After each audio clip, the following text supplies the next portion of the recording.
Here are draft projections on some of the notable players out there. According to ESPN.com's Chad Ford, Jordan Hill projected to go number 7 to the Golden State Warriors, according to Chad.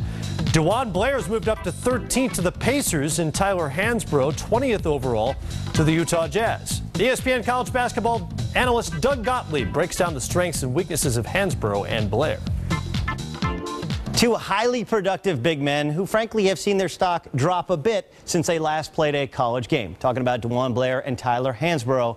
Blair on the positive side is just a beast on the inside, and we know about the work ethic, the motor for Tyler Hansbrough. There's a big question to where they'll go in the NBA draft, probably mid to late first, maybe even second round for a player like a Blair because of a previous injury. So let's look at the positive side. DeJuan Blair on the inside, simply a beast. Hands like vice grip. He has the ability to create space with his big backside and then hold you off. He can score over either his right or his left shoulder. He can finish above the rim and dunk on you. Tremendous shot blocker. Going against longer players, even though he's 6'6", that's a 7'2" wingspan, he did very well against Hashim Thabit, the only NBA quality body he played against in the Big East this year. This guy is simply a beast down low. Tyler Hansbrough, all-time leading scorer at Carolina, all-time leading scorer in the ACC. It's about his motor. It's about his work ethic, his continual desire to beat his man at the offensive end. He's learned to shoot the face-up 17-footer. He can finish around the rim with both hands, and he does have the type of skill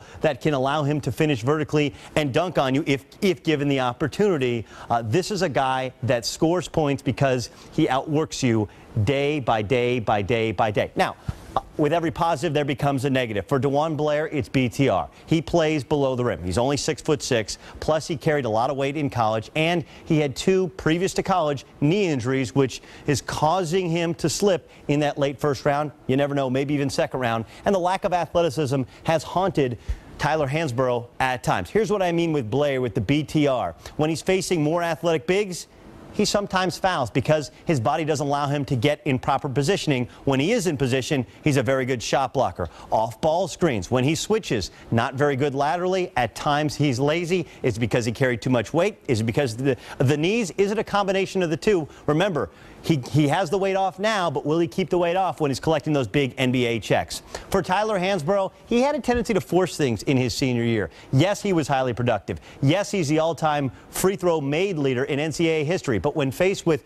longer, more athletic opponents, he would travel or force his way offensively, kind of force his will, and he struggled and became more of an ancillary part as North Carolina found their way to a national championship. For potential, I think DeJuan Blair could easily be a Udonis Haslem type if he keeps the weight off and if his knees stay healthy. Haslem carried too much weight at Florida, lost it, and became a very solid contributor on a championship team with the Miami Heat. Zaza Pachulia, I think, is what Tyler Hansbrough becomes. He's not Mark Madsen. He has more skill than that. But off the bench, his lack of size, it limits him. His lack of athleticism, probably more of a 6th or 7th man. But his energy, his enthusiasm, his positive outlook and nature keep him in the league for a long time to come. 2 really productive college players who will be selected, but probably a little bit later down, more because of the negatives than the positives. Hansbrough, as you know, was the 07-08 National Player of the Year, and he became the only player in league history to earn first-team All-America and first-team All-ACC honors 4 years. Hansbrough finished his career as the ACC's all-time leading scorer, 12th in NCAA history.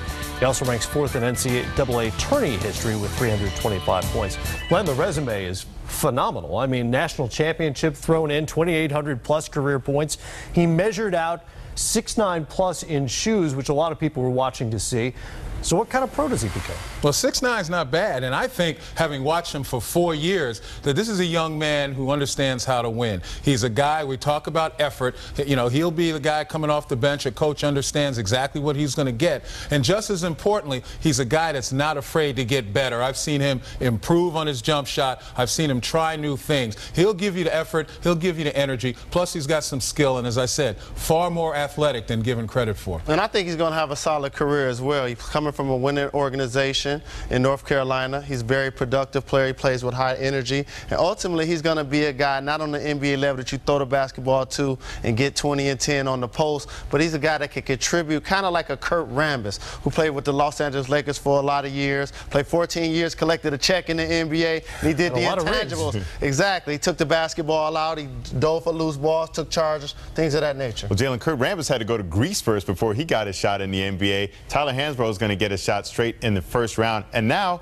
unlike what we thought earlier, he might go in the upper half of the first round. The reason why is he represents a known entity. In this draft, there's a lot of uncertainty. There's a lot of young guys. You're not sure what you're going to get. In Tyler Hansbrough, you know exactly what you're going to get. All the qualities that you mentioned before, 4 years to develop them and become a smarter player. So it's kind of like when you go to a restaurant in a foreign country, you gravitate toward what you know, the steak or the hamburger. I think you're going to see some GMs thinking that way. But one thing, he only averaged 0.4 blocks and only 8 rebounds. That must improve in the NBA. But he's not a shot blocker. Let's face it. Exactly. Here's the deal with him. Again, he's a guy that's not afraid to get better. And as I said, I've seen him over the years. He'll try new things. But as you mentioned, Jay, he's a known quantity. When a coach looks on the bench, they know what they're going to get. He's going to have to guard those power forwards in the NBA. He's hamburger, apparently.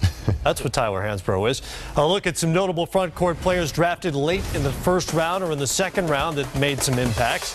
Tayshaun Prince has been a very good player, a starter for the Pistons. He has a ring as well. Josh Howard is an all-star. Rashard Lewis became an all-star and helped lead the Magic to this year's NBA Finals. And, of course, Carlos Boozer, who could change addresses this summer, is also an all-star with the Utah Jazz.